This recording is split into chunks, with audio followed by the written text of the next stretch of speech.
জাপানিজে সাপ্তাহিক দিনগুলোর নাম কিভাবে বলে চলেন আজকে শিখে নিই।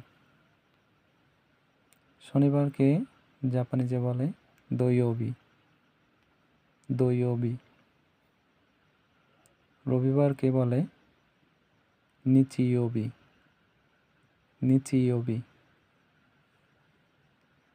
সোমবারকে বলে গেতসুয়োবি।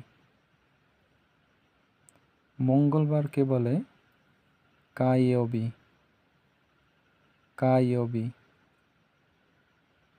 বুধবারকে বলে সুইয়োবি।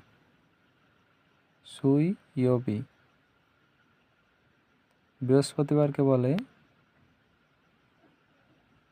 মুকুয়োবি।